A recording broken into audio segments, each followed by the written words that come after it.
4:09 in the morning, and I thought I was recording before, and apparently I wasn't. So, yeah. Anyway, so I would like to share some scripture with you because I've been frustrated recently, and I'm just tired of people playing church. Like, okay, it's great. God gives you all these gifts, but you're not supposed to worship the gifts. You're supposed to worship God. It's not a game. It's not all about your pride and your power and how you can be seen of men. It's about God. It's about a relationship with Him and how without Him you can't do anything. If you think you can, you fooled yourself and somebody else is running your life. Because there's only two choices. You're either inspired by God or corrupted by the devil. You don't really have an in-between. There's no such thing. I mean, God put you here. So if you think that you can live here without Him, then the only option you have is the devil, because that's how it goes. Well, we can fool ourselves all we want and think that we're really doing something, but we're either serving one side or the other, whether you believe it or not. Anyway, so I was talking to God, and lately I've been really frustrated because, like feeling like I'm going to churches, I'm watching all these preachers, and I'm not feeling like my spirit's being filled. In fact, I feel empty.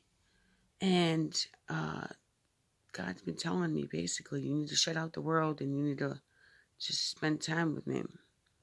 I opened up the Second Chronicles yesterday because I asked God where I should look, and I believe the Holy Spirit was telling me through, like Hezekiah and so on and so forth, what was going on in my situation. But tonight,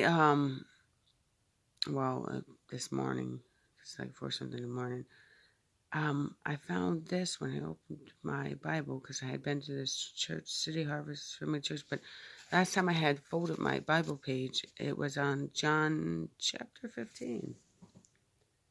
I don't have any fancy kind of editor, so this is what you get.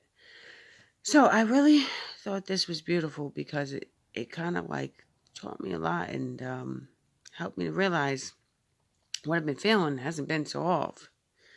And this is what it says. I am the true vine, and my Father is the husbandman. Every branch in me that beareth not fruit he taketh away, and every branch that beareth fruit he purgeth it, that it may bring forth more fruit. Now ye are clean through the word which I have spoken unto you. Abide in me, and I in you, as the branch cannot bear fruit of itself, except it abide in the vine. No more can ye, except ye abide in me. I am the vine, ye are the branches. Ye that abideth in me, and I in him, the same bringeth forth much fruit, for without me you can do nothing. If a man abide not in me, he is cast forth as a branch, and is withered, and men gather them, and cast them into the fire, and they are burned. If ye abide in me, and my words abide in you, ye shall ask what ye will, and it shall be done unto you. Herein is my Father glorified, that ye bear much fruit, so shall ye be my disciples. As the Father hath loved me, so I have loved you. Continue ye in my love. To me, that's like basically saying, like, we can't do anything on our own. And if by pride we think we can exalt ourselves and play church, our church is dead already. Like, you might as well just take the whole dang thing and throw it in fire and burn it, because, like, the branches are all withered and they're not good for anything. They can't bear no fruit, not if it's of ourselves, because as His word says, without Him, we can't do anything. And that's what I just feel like, okay, maybe that's why my spirit's been feeling so empty. Watching these preachers that are like withered branches ready to be cast in the fire. They need to get on fire for Jesus and the Lord and be filled, because otherwise they're going to come to nothing. And, the blind lead the blind, they both fall in the ditch. And I'm like, I can't play church. I don't have time for this. Like, I've been dealing with some serious demonic issues and, like, things coming against me. And I know God revealed to me that this one evil spirit that I know was attacking me. It was so hideous and it was horrible. Because I asked God never to see evil spirits unless it was important. And the thing was just horribly evil. And I know God revealed to me, and I rebuked it in Jesus Christ's name. And I know it couldn't stay. And whether we believe it or not, well, evil spirits exist, and those are demons. And, once for a man to die, and then the judgment. So if people think they're talking to relatives or some other spirit, well, they're wrong, because these demons can mimic people and make them look like them. It's just like, it's not what you think it is. People are deceived all the time. Like, you're either playing with one side or the other. And if it ain't God's side, well, you're not playing at all. You're being played. So, in actuality, I mean, people think they're playing church, or maybe they don't know they're playing church, but they're getting played in church because, the devil shows up there too. He surely does. I believe if the church was on fire for God and filled with the Spirit, the devil couldn't stay there. You resist the devil and he'll flee from you. So if he's staying in the church, there's a reason why you made him feel comfortable. And that's not a good sign at all. I mean, it just frustrates me that people get prideful and they forget about God. And if you're going to do that, then you're not going to bear no fruit. Because, it says right here, he purgeth it, that it may bring forth more fruit. So, God's going to go and just tear apart everything that's not of him. If you're really in constant communication with him, he's going to make you even better so that you can bear more fruits. When you see gardeners, they be pruning, cutting the branches off and stuff like that so that it grows bigger and more beautiful.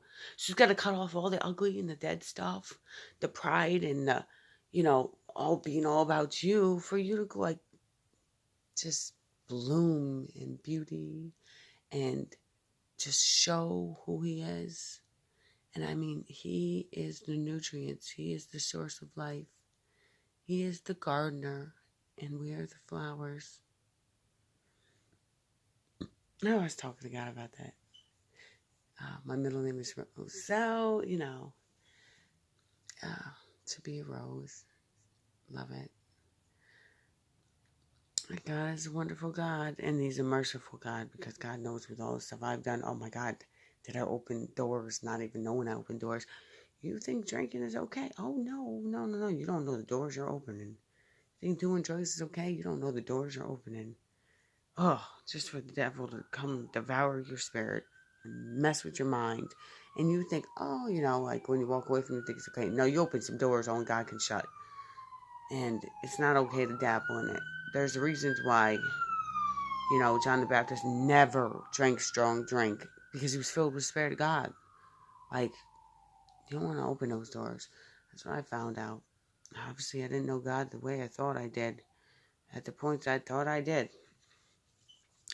I just know, a lot that I've learned is that I am capable of anything, and I prayed for God to keep me years ago, and I thank God he did, because I fell very, very hard right on my A, and thankfully, by the grace of God, and he wasn't playing with me anymore, because I swear I felt like I was playing with God.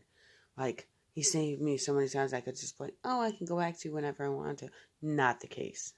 Because, God, after a while, he's just you think, no. You need to get right now, because you don't know what you're messing with. The devil wants to come and devour you. And if you keep playing, I'm going to take my protection off you, and he's going to destroy you. And, I can't. I don't want to be destroyed. Even when I was doing what I was doing in my stupidity, I just knew God was still calling out to me. There was still hope. There was still a chance, and I needed to stop. But I also needed his help to stop. Am I rambling? Probably.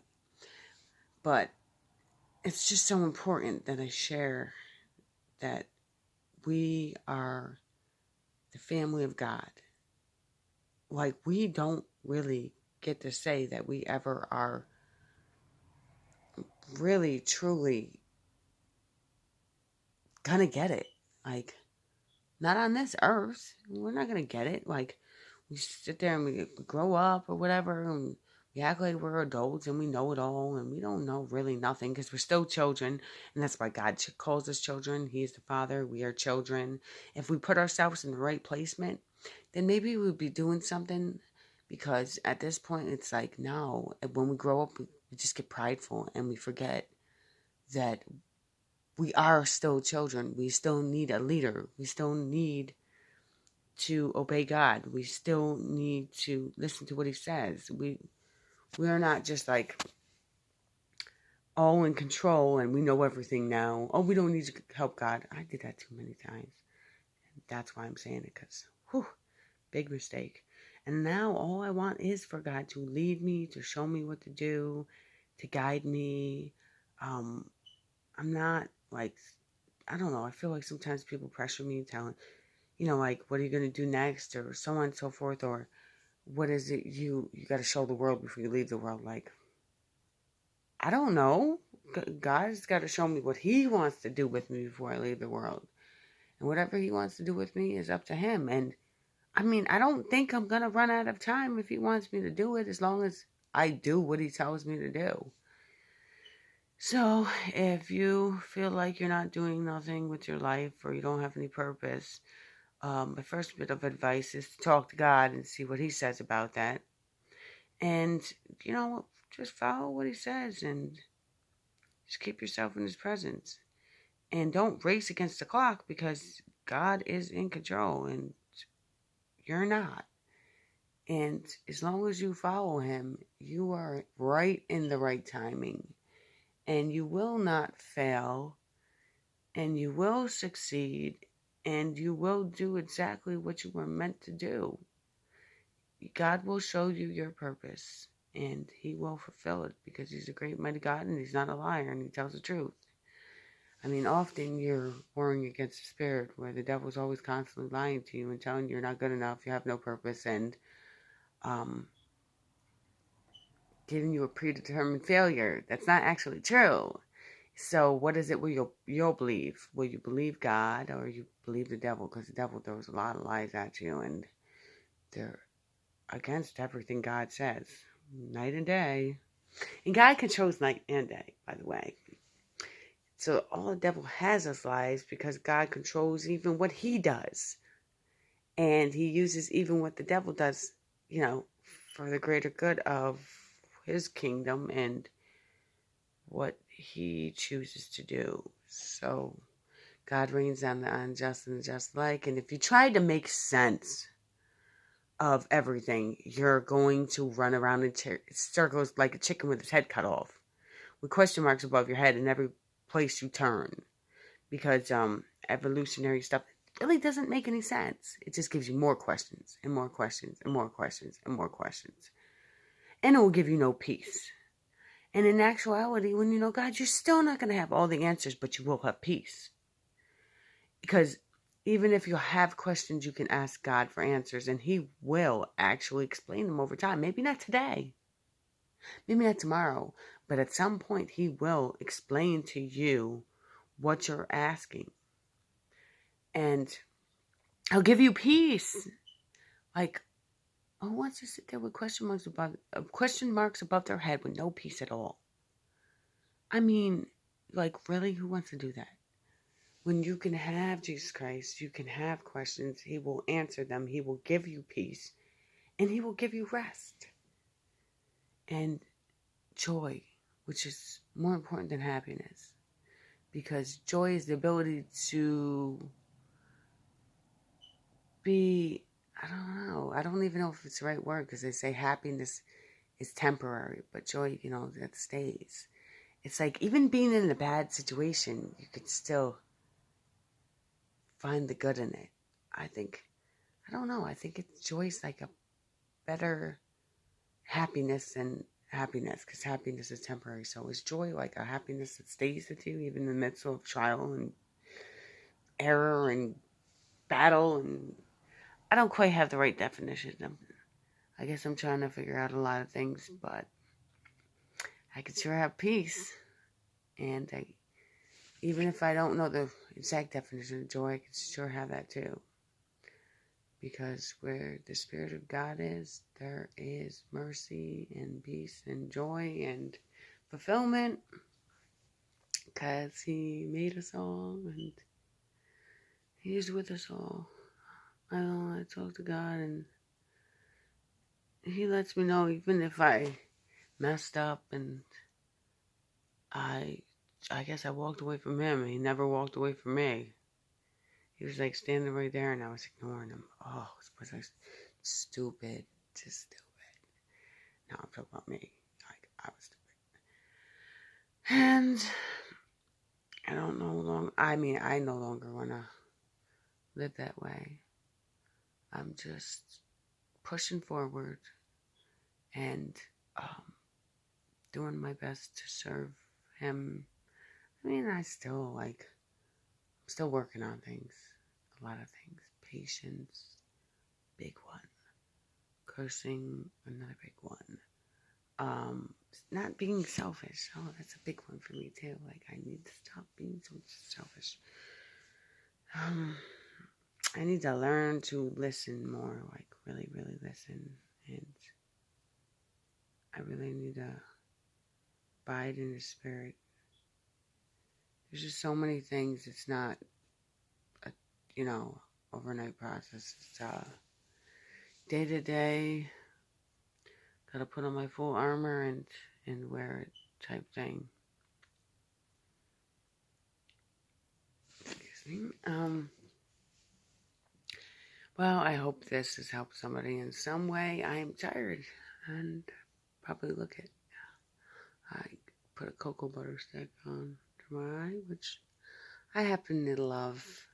Because, she just like this quick and gives you that nice moisturization. Yeah, I had this terrible pimple and... Okay, I'm off track subject, but, we all get off track in our subjects sometimes. And whether I be rambling or not, it is like 4-something in the morning, so I am tired. And I'm just sharing my thoughts and hoping they help someone in some way, and I'm pretty sure they will. If you suffer with depression or anxiety or panic, know that it's demonic and that you don't have to live with it forever, and pills probably won't do a dang thing, but temporarily alleviate the symptoms of the root, which is evil, and God can rip it away from you forever, never, never. And it doesn't have to stay. It can be gone forever. And God spared you a protection from it. Just abide in Him, and He will abide in you, and you will be protected. Stray from Him, and that's when you put yourself in danger. I learned the hard way. Don't be like me. Learn the easy way. Listen to God and let Him lead you in the safe, narrow path. Because, the rest is broad and it all leads to destruction because it will destroy you. But on the path, God will walk with you. When you get off the path, you walk alone. Well, I wouldn't even say really you walk alone other than, you do walk alone, but then there's evil spirits all over the place ready to pounce on you and attack you. But when you walk in the straight and narrow, they can't even touch you because they don't want to go on that path. Because Jesus is on that path and He's right there with you. And believe me, they're all afraid of Him. Oh, stay blessed, and I hope you, I